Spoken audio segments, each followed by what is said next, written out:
yatangiranye na genge yigize abami muri muziki nyarwanda, yigize genge iyoboye izindi zose mu gihugu cy'u Rwanda, ihora itwika mu mayoga ntazi, nk'uko mubibona rero iyi genge iyobowe n'umugabo bita Rocky Kimomo.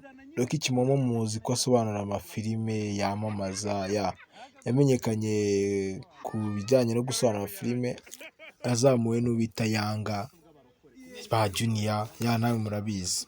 Iyi genge rero yabagamo umusore bita Papa Cyangwe, bakamwitira ko ari nawe wamuzamuye. Yego niko abanyarwanda bari babizi bose, ariko ibyo byose byagiye hanze.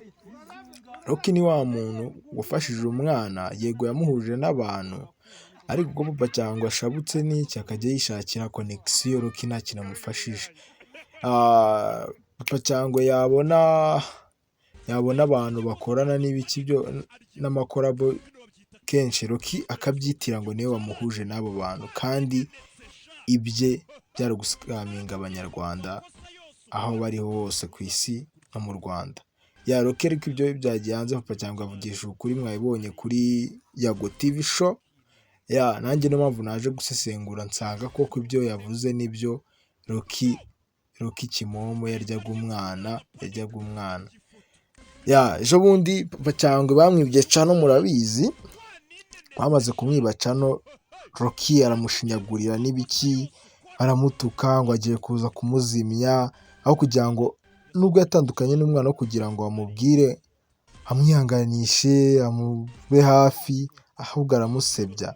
Reka gutandukana n'umuntu managinga ntago bivuze ko ari ukujya kumusebya, kuko Papa Cyangwe nta kibi yagukoreye, yarabisobanuye. Abanyarwanda wabeshyaga twarabibonye. Rero aba bantu ntibakababeshye ngo bakunze umuntu kandi bari gukuza urwango. Muri industry y'umuziki nyarwanda harimo urwango ruteye ubwoba, aho umuntu agenda akavuga undi nabi, akamwangisha abandi. Mwabonye ibyabaye kuri Yago. Yago nawe nzamuzana muri etape ya kabiri, ariko reka twibande kuri Rocky Kimomo na Papa Cyangwe. Ese Papa Cyangwe na Rocky bapfuye iki? Ko twari tuzi ko ari inshuti, ari imandwa, bagendana ahantu hose. Rocky twamaze kubona ko ari umuntu wikunda. Iyo urebye usanga nyine ibyo avuga byose ni ugutwika ntabwo avuga neza umwana. Urumva n'indirimbo ejo bundi koko Papa Cyangwe avuga ngo Rocky si iby'indirimbo za Papa Cyangwe zari ziri kuri cano ye. Narirebeye neza kuko narebye muri cano ya Rocky nsanga zose yarazisibye. Ndavuga ati Papa Cyangwe ashobora kuba ari kuvugisha ukuri.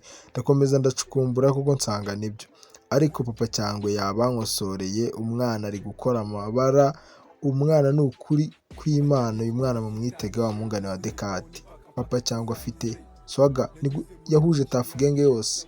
Murabona ingoma bakoze, irimo iratwika yageze hanze, ariko barakicaye ku mwana, bari ku bucano, bari gusebya ibiki. Rocky ni ukwisubiraho pe, ni ukwisubiraho we na genge yawe Kadafi nawe bana yanjye birababaje kabisa.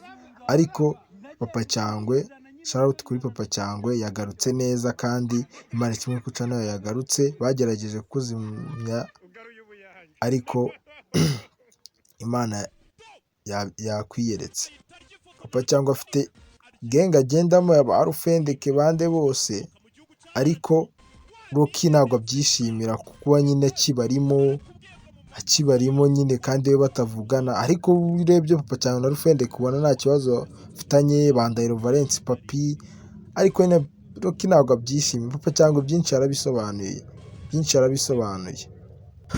Papa Cyangwe yamenyekanye mu ndirimbo nyinshi, twamumenyeye mu ndirimbo ya Ngaho yakoze muri Covid, I think aribwo yayikoze, yayisohoye.